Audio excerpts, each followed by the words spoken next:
March 26th, he went back to blaming allies, saying he's disappointed in NATO. Margaret, in conflict, and then he announced a 2-week ceasefire, saying Iran had agreed to open the strait. I'm not done, because yesterday he said that CENTCOM announced they're sending 2 ships to set the conditions for clearing mines. This morning, he said the Navy's going to start blockading the strait and interdict ships. That the president has a clear strategy. Your adversary has a vote in this too, and they have a position at too, which there were just negotiations just yesterday. They changed with the just yesterday. Oh, this is going to be one of those interviews where you can feel the excuses forming in real time. And I'm sat here like, right then, let's see who blinks first. We've got Margaret Brennan on CBS doing what serious journalism is supposed to do. Actual questions, actual follow-ups, none of this soft focus cable nonsense. And opposite her is Mike Turner. Yes, that Mike Turner. Longtime Congress member, former House Intelligence Chair until he got booted in 2025. A man who knows the briefings exist, and yet somehow always sounds like he's waiting for someone else to hand him the facts. And the subject is the Middle East, Iran, Strait of Hormuz, Trump world chaos and messaging by mood. If you're into accountability, hit subscribe. We're doing this properly. With Republican Congressman Mike Turner. Thank you for coming back to town early to talk to us in person. Thank you. Let's start on our polling, because you, like many people right now, are running for re-election, right? You look at this poll, 64% of the American people disapprove of the war, 62% say the president has no clear plan. There are these negative perceptions of the president's handling of the economy and inflation. Dayton isn't immune. Gas prices up $1 from where they were same time last year. How are you explaining to people in your district that this war is worth it? Well, first off, no conflict ever polls well. I mean, when there's a conflict occurring, no one says it's being handled well, because you have to go through the conflict. The president has articulated, I think, very well, that this is about ensuring that Iran does not become a nuclear state. And no one is willing to trade lower gas prices for Iran becoming a nuclear state.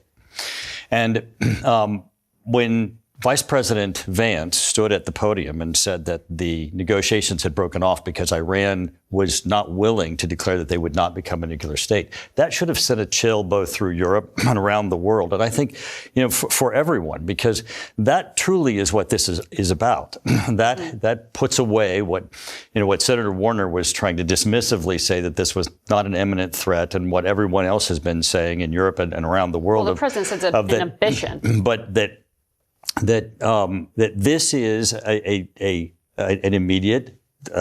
The IAEA, Grossi, the director, had said they were weeks away from having enough material to have. He said there was no evidence that they were pursuing a nuclear weapon. He said they were weeks away, and now you have it. No longer can people say that they did not have the ambition. Here they are, all the way at the table. They have been in this massive conflict, and they're unwilling to say they're not going to pursue. They're unwilling to pursue a nuclear weapon. Preventing that. However, the negotiation itself is proof of the fact that militarily you cannot achieve destruction of nuclear ambition, is it not? No, it's not, because they're still ongoing. And the president has said— What's ongoing? This conflict, this act, the negotiations.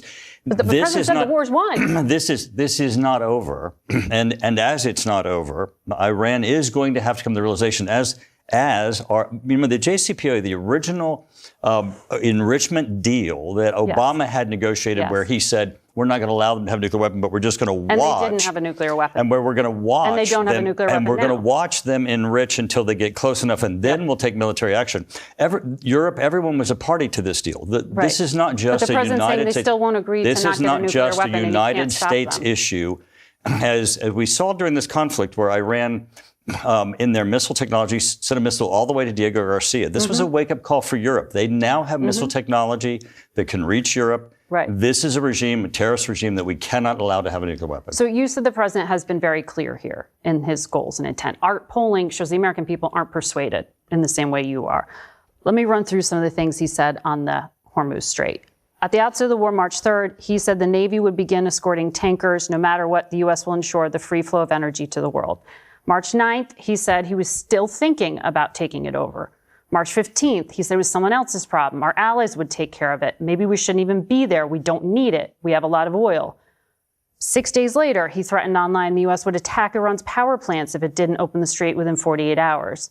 March 26th, he went back to blaming allies, saying he's disappointed in NATO. Margaret, in any conflict, and then there's he going announced to a be, two-week ceasefire, saying Iran had agreed to open the strait. I'm not done, because yesterday he said that CENTCOM announced they're sending 2 ships to set the conditions for clearing mines. This morning, he said the Navy's going to start blockading the strait and interdict ships. Is that the final answer? I mean, can you see here why the public doesn't think that the president has a clear strategy? No, because the way Brennan just laid that out, rapid fire dates, contradictions, public mood, local pain at the pump. And Turner's response is basically, well, wars never poll well, as if that's a strategy and not a shrug. Here's what gets me. Mike Turner is not some fresh-faced backbencher. This bloke spent years close to the intelligence apparatus. He chaired the House Intelligence Committee, then got yanked off it in 2025 by his own side. You don't get removed from a job like that for being too curious. You get removed for being inconvenient or useless. And in this clip, he's proving the point. Because when Brennan asks for clarity, he doesn't produce a briefing. He doesn't cite oversight. He doesn't say Congress has demanded answers. He launches into a nuclear panic monologue and hopes everyone forgets the actual question. That is the modern MAGA defense. If the timeline is messy, just shout Iran louder. And Brennan's doing the one thing they hate. She's pinning the record to the wall so the spin can't slither away. And you can see him trying anyway. Tell me in the comments, if Congress hasn't been properly briefed, then who exactly is driving the car here? Our adversary has a vote in this too, and they have a position at too, which there were just negotiations just yesterday. They changed with the Just yesterday, there were negotiations, and literally, Iran had an opportunity just yesterday to say to the world, we're not going to pursue a nuclear weapon. Can you imagine? But the on the largest Strait of Hormuz, exporter of the thing that's causing your gas prices to go up, having a nuclear weapon, they have been enriching. They have been enriching uranium. They've been enriching to the point where the IAEA, the head of the IAEA, said they were weeks away from having enough to have a nuclear weapon. There has not been a single congressional hearing on this issue. No one's disagreeing. It's an important one. Since this war began, you have been in session for 11 days, Congressman. For decades. Do you think this is adequate oversight? There have been of this war? Decades of, well, actually, we have had classified briefings on this issue. Now, this is an ongoing conflict. There are going to be continued briefings. I think the administration certainly could, and the chairman of the Armed Services Committee has chastised the department on needing to provide Congress with more information, but we've had classified briefings. But the issue that's the crux of this, that Iran cannot be permitted to have a nuclear weapon, which is what the vice president stood before the world and said, that Iran is unwilling to declare just yesterday, which was the breaking point of the negotiations, has been the subject of hearings for decades. Do you know what the president means when he says that the United States Navy is now going to be blockading the Strait of Hormuz that we are trying to open? Has that been briefed to Congress? I think, well, of course not, because it was just announced yet as you were discussing this morning. Well, if it was a clear strategy all along, and this was part of the plan, what is clear in the strategy, as the president has said, is the straits are not just a United States issue. It is also a Europe issue. It is a worldwide issue. And Iran should not be permitted. Iran should not be permitted to control the straits. And it's not just a United States issue. Did they mind it? And Iran should not be permitted to just decide who gets through. And Europe, our NATO allies, others who have certainly an interest in the straits, should be coming to the table. And it should not just be a U.S. issue. The president, by saying, we're not just going to let them decide who gets through, is certainly calling all of our allies and everyone to the table of this needs to be addressed.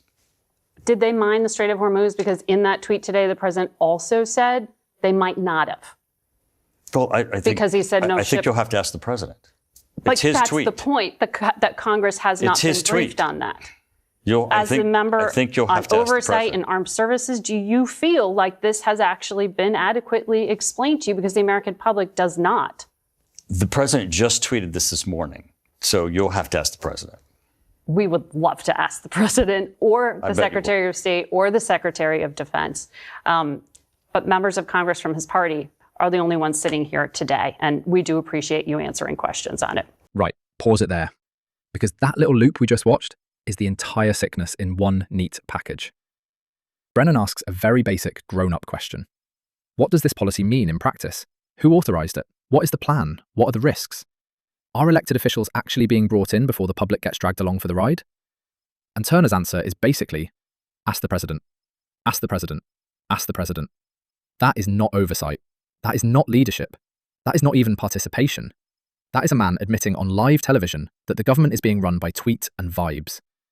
And listen, I don't care if you love the guy or loathe him. If your national security posture is being road tested in real time on social media, you're not projecting strength. You're projecting instability. And here's the bit that should worry everyone. Not just people who already can't stand Trump. It's the way this dynamic trains the entire system to stop asking for process. The second Brennan presses on the mechanics of it, Turner tries to make it about loyalty. Oh well, you'll have to ask him. As if the job of Congress is to be a customer service desk for the president's impulses. That is the authoritarian bargain right there. You give one bloke the steering wheel, then when it swerves into a wall, everyone around him says, well, he's the driver. Like that's an answer.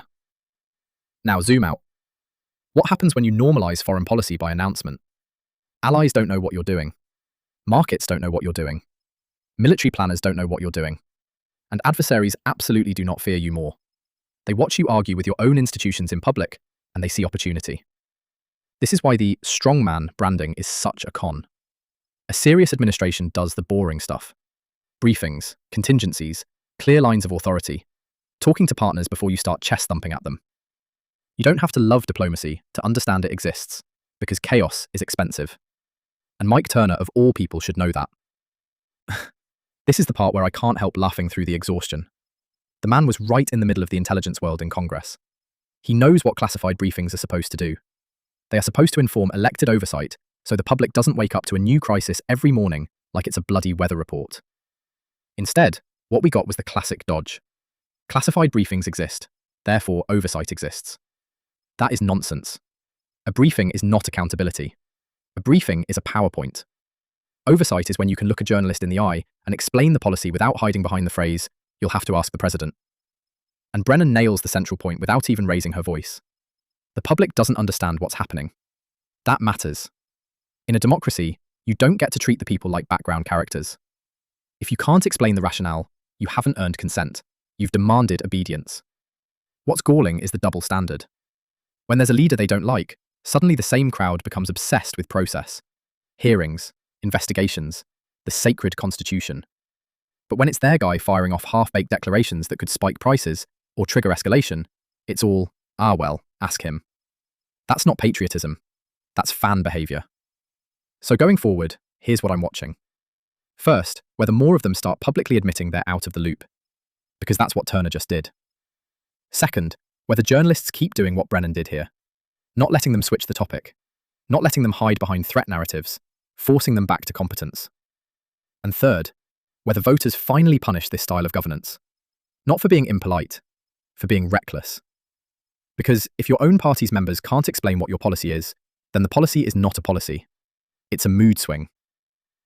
All right, if you want a proper follow-up to this Iran war spin machine, I've got another video you need to watch next. It's Piers Morgan in the mix with a whistleblower and watching a MAGA-friendly pundit get calmly taken apart when the facts show up. It's the same pattern. Loud certainty, zero grounding. Subscribe if you want more of these real-time breakdowns. Drop your take in the comments. Should Congress be briefed before the tweets? Or are we just accepting government by notification now?